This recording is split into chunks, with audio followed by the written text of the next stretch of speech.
عالی جناب حضرت صاحب قبلہ عالم کیا کیا لفظ بولے جاتے ہیں سٹیجوں کے اوپر، لیکن ان لفظوں کا وہ نشہ نہیں ملتا جو ماں کی زبان سے اوئے ببلو اور اوئے مٹھو میں رکھا ہوا ہے۔ ماں جب یہ کہہ کے پکارتی ہے تو لگتا ہے کہ سارا پیار سمٹ کے ماں کے لہجے میں آ گیا ہے، لفظ نہیں ہے، ماں کے منہ سے شہد ٹپک رہا ہے۔ ماں جب بولتی ہے تو اس کے لہجے میں جبریل بولتا ہے۔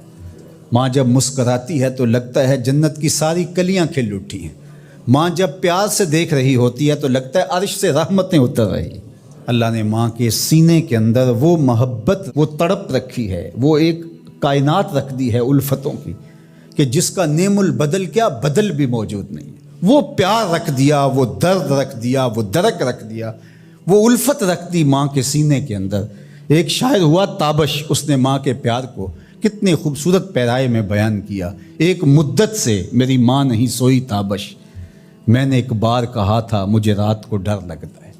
کہا ایک دن بچپن میں میرے منہ سے نکلا تھا امی مجھے رات کو سوتے ہوئے ڈر لگتا ہے۔ میں بوڑھا بھی ہو گیا ہوں، میری ماں اب بھی میرے بستر پہ پھونکے مارتی کہ میرے بیٹے کو رات کو ڈر نہ لگا۔ یہ ماں کے سینے کا پیار ہے، ماں کی الفت ہے، یہ ماں کی تڑپتی ہوئی ممتا ہے۔ اولاد کے لیے وہ دکھ بھی جھیلتی ہے، تکلیفیں بھی سہتی ہے۔ غریب مائیں لوگوں کے گھروں کے برتن بھی مانجنے پڑیں تو اس سے بھی گریز نہیں کرتی۔ شہر میں آ کر پڑھنے والوں بھول گئے ہو کس کی ماں نے کتنا زیور بیچا ہے۔ اس لیے ماں کی کمی انسان بڑھاپے میں بھی محسوس کرتا ہے۔ کبھی ایسا نہیں ہو سکتا کہ انسان کہے کہ کوئی بات نہیں اب میں بڑا ہو گیا، مجھے ماں کی کمی محسوس نہیں ہوتی۔ بوڑھا بھی ہو جائے انسان جو ہے وہ سب سے اونچے منصب پر بھی بیٹھ جائے، میں اور آپ کیا، میری اور آپ کی حیثیت اور اوقات ہی کیا۔ امام الانبیاء حضور ختم المرتبت صلی اللہ علیہ وآلہ وسلم حجرہ انور سے نکلے اور جو ہی حضور نبی رحمت صلی اللہ علیہ وآلہ وسلم مصلی پر تشریف فرما ہوئے تو حضور کو دیکھ کر کے تمام صحابہ ادب سے کھڑے ہو گئے۔ جو ہی یہ امٹتا ہوا پیار دیکھا تو حضور کی نظر پلٹ کے کئی سال پیچھے چلی گئی اور ابوا کی وادی میں اپنی ماں کی قبر پہ کھڑا ہوا اپنے آپ کو پاتے ہیں حضور۔ اور پھر ایک جملہ کہا، الحاوی للفتاویٰ کے اندر امام سیوطی نے اس کو بڑی تفصیل سے لکھا ہے کہ چشمان رحمت سے آنسو ٹپکنے لگے اور حضور مصلی پہ کھڑے ہو گئے اور فرمایا لو ادرکت والدیہ او احدہما، کاش آج میرے ماں باپ زندہ ہوتے یا کم از کم میری ماں ہی زندہ ہوتی اور میں لوگوں کو نماز پڑھا رہا ہوتا۔ وَأَقْرَأُ فِيهَا بِفَاتِحَةِ الْكِتَابِ، اور اس میں سورہ فاتحہ کی تلاوت چل رہی ہوتی۔ پھر میری ماں کو میرے ساتھ اچانک کوئی کام یاد آ جاتا، وہ دروازے پر آتی اور چلمن سرکاتی اور مجھے بیٹا کہہ کے آواز دیتی۔ فرمایا لوگوں نماز چھوڑ کے پہلے ماں کی بات سن لیتا۔ تو ماں کی کمی تو انسان زندگی کے آخری حصے میں بھی محسوس کرتا ہے۔ پھر اس سے بڑا منصب کس کا ہو سکتا ہے جو امام الانبیاء کا منصب ہے؟ اتنا بڑا اعزاز کس کا ہو سکتا ہے جو خاتم المرسلین کا اعزاز ہے، جو محبوب خدا ہیں، کونین کے مالک ہیں، لیکن ماں کی کمی کو وہ بھی محسوس کرتے ہیں، ماں و شمع کی شمار میں ہے۔ تو ماں باپ کا وجود اللہ کی رحمت ہے۔ جب یہ سایہ سر سے اٹھ جاتا ہے تو پھر پتہ چلتا ہے کہ بندہ کھڑا کہاں ہے۔ جب گھنے درخت کے سائے میں بیٹھا ہو اور وہ درخت ساری دھوپ اپنے پتوں میں جذب کر رہا ہوتا ہے اور نیچے بیٹھنے والے کو چھاؤں فراہم کر رہا ہوتا ہے، اور اس سے نہیں پتہ ہوتا کہ جو مجھے چھاؤں دے رہا ہے وہ خود کتنا جلس رہا ہے، لیکن اچانک جب سایہ ہٹ جائے اور بندہ کڑی دھوپ میں آ جائے پھر اسے احساس ہوتا ہے کہ وہ سایہ کتنا غنیمت تھا۔ جن کے ماں باپ موجود ہیں وہ ان کی خدمت کر کے دنیا اور آخرت کی سرخرویاں حاصل کریں۔ اللہ کی رضا بھی اس میں ہے، رسول اللہ کی رضا بھی اس میں ہے، اور دنیا اور آخرت کی بہتریاں اسی کے اندر پنہاں ہیں کہ ماں باپ کی تکریم بجا لائی جائے۔ عالی اللہ اکبر، ان پڑھ اور غریب ماں کی یاد میں انہوں نے بڑی خوبصورت باتیں لکھی۔ کہا عالی نسب ہوٹلوں میں کھانا کھانے میں وہ سرور کہاں جو چولہے پر بیٹھ کے ماں کے ہاتھوں سے پکی ہوئی چپاتیاں کھانے میں ملتا ہے۔ حضرت یعلا بن مرہ کی ایک کہانی سنیے۔ فرماتے غزوے سے ہم واپس آ رہے تھے، راستے میں پڑاؤ ہوا تو حضور ایک درخت کے نیچے استراحت فرمانے کے لیے لیٹ گئے، اور میری ڈیوٹی یہ تھی کہ میں تلوار لے کے حضور کا پہرا دوں۔ میں کھڑا ہو گیا، باقی لوگ بھی سو گئے، تو میں نے ایک منظر دیکھا کہ دور صحرا میں ایک درخت تھا جو ہلنے لگا۔ تھوڑی دیر کے بعد وہ اپنی جڑوں سمیت باہر آیا اور اپنے آپ کو گھسیٹتا ہوا میرے برابر آ کے کھڑا نہیں ہو جاتا۔ تھوڑی دیر کے بعد وہ واپس وہاں جاتا ہے اور جہاں سے اکھڑا تھا وہاں جا کے دوبارہ نصب ہو جاتا ہے۔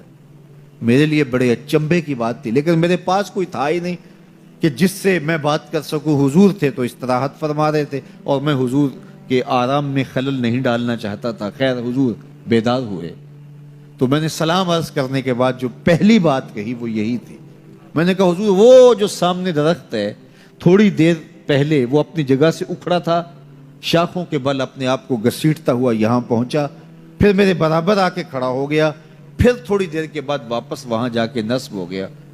یہ جب کہانی سنائی تو میرے حضور نے تعجب نہیں کیا، اچھا کیسے ہوا، کیسے آیا، کتنا وقت لگا، کتنی دیر ہوئی، کوئی سوال نہیں کیا، بلکہ فرمایا ہاذہ شجرۃ استاذنت ربھا، فرمایا یا اللہ بن مرہ یہ درخت ہے، اس نے رب سے اجازت چاہی تھی کہ مالک تیرا محبوب نیڑے آیا ہے، سلام نہ کر رہا ہوں، فآذن لہا، اللہ نے اس کو اذن دے دیا تھا یہ مجھے سلام کرنے کے لیے آیا تھا۔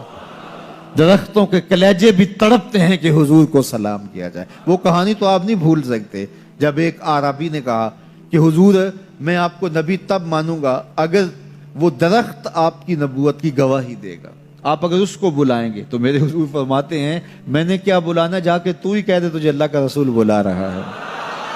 درخت اپنے آپ کو گھسیٹتا ہوا حضور علیہ السلام کی خدمت میں حاضر ہو جاتا ہے۔ درخت مان رہے ہیں، چاند کا کلیجہ شک ہو رہا ہے، پتھر کلمے بول رہے ہیں، حضور کے عشق میں کائنات کے ایک ایک ذرے کا دل دھڑک رہا ہے۔ وہ کیا کسی نے کہا تھا، زمین جل رہی ہے، آسمان جل رہا ہے، محبت میں سارا جہاں جل رہا ہے۔ پوری کائنات حضور کی آتش محبت میں جل رہی ہے اور حضور کے وصل کے لیے تڑپ رہی ہے۔